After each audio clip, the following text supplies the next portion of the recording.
বাংলাদেশ দলের ঐতিহাসিক জয়, এটা অবশ্যই বাংলাদেশ দলের জন্য বড় একটা প্রাপ্তি। আবারও বাংলাদেশ প্রমাণ করলো তারা আসলে তাদের মাটিতে অনেক বেশি ভয়ঙ্কর যে কোনো দলের এগেনস্টে। 21 বছর পর অস্ট্রেলিয়ার এগেনস্টে বাংলাদেশের ম্যাচ জয় এবং বাংলাদেশ দল এই প্রথম অস্ট্রেলিয়াকে কোনো সিরিজ হারিয়েছে ওডিআই ফরম্যাটে। All credit goes to Bangladesh team. সত্যিকার অর্থে বাংলাদেশ দলটাকে আপনি প্রশংসায় ভাসাইতেই পারেন। আজকের ম্যাচের যারা একেবারে শুরু থেকে দেখেছেন তারা আসলে এই ম্যাচের মর্মতাটা ঠিকই টের পেয়েছেন। একেবারে শুরুর দিকে অস্ট্রেলিয়ার ব্যাটসম্যানদেরকে ধসিয়ে দিয়েছে তাসকিন মুস্তাফিজ এবং ব্যাটিংয়ে নাজমুল শান্ত, সৌম্য সরকারের 86 রানের একটা পার্টনারশিপ। শেষ দিকে মেহেদী মিরাজের সাথে তৌহিদ হৃদয়ের ওই 50 রানের একটা জুটিতেই বাংলাদেশ দলটাকে 5 উইকেটে জয়লাভ করিয়ে দিয়েছে। আজকের ম্যাচে বৃষ্টিতে বাগড়া দিয়েছিল।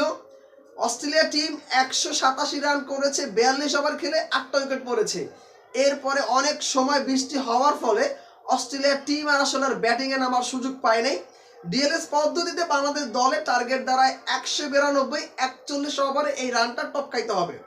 বাংলাদেশ দলের জন্য খুব একটা কঠিন বলবো না, কারণ একটু কঠিন হয়েছে আসলে, যেহেতু বৃষ্টি পড়েছে, আউটফিল্ডটা একটু স্লো ছিল, হয়তো ঠিকমতো ব্যাটসম্যান ওইভাবে করে খেলতে পারে না, এই জন্য একটু সময় লেগেছে।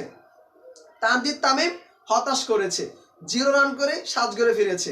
সাইফ হাসানের পরিবর্তে আজকে সৌম্য সরকারকে একাদশে নেওয়া হয়েছে।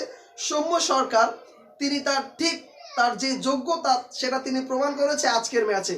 42 রানের একটা সুপার ইনিংস তিনি খেলেছেন। যদিও ওই সময় ওই ভুল শট না খেললে আমার কাছে মনে হয় 50টা অনায়াসে তিনি করতে পারতেন। নাজমুল শান্ত সেম একই ভুল করেছে, 41 রানে কাটা পড়েছে। একটু কি ভয় পেয়েছিলেন? আমি ভয় পাইনি আসলে, কারণ আমার কাছে মনে হয়েছে 192 রান বাংলাদেশ দল অনায়াসে টপকাইতে পারবে।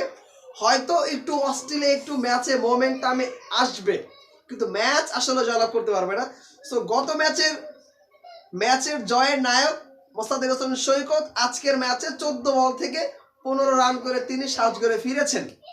এরপরে বাকি দায়িত্বটা কিন্তু নিয়েছে তৌহিদ হৃদয়। তিনি তার নিজ দায়িত্ব নিয়ে 40টা রান করেছেন একাই এবং বাংলাদেশ দলটাকে 5 উইকেটে জয়ের বন্দরে পৌঁছেছে।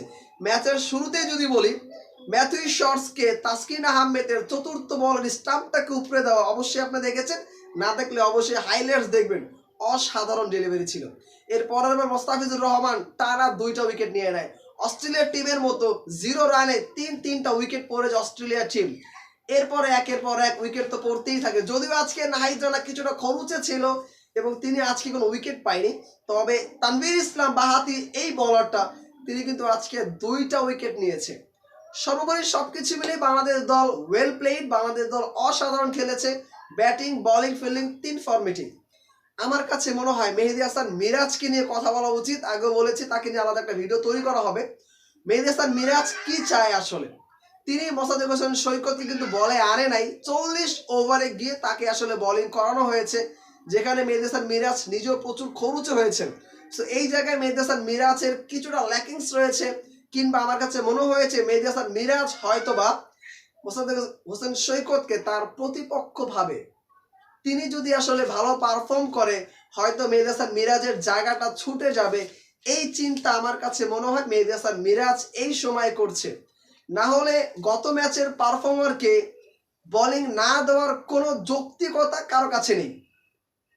সেই জায়গায় মোস্তাফিজুর হোসেন সৈকতকে শেষে 2টা ওভার করা হয়েছে, তাও চমৎকার বল করেছে, 6টা রান দিয়েছে। এরপর আসলে বৃষ্টি শুরু হওয়ার ফলে কিন্তু আর খেলা মাঠে গড়ায় নেই অস্ট্রেলিয়ার টিমের। সো হয়তো আগে বোলিং দিলে মোস্তাফিজুর হোসেন সৈকত ভালো কিছু করতে পারতো। তবে এই জায়গায় আজকে বাংলাদেশ দলের বলাররা কিন্তু অনেক পরীক্ষিত ছিল।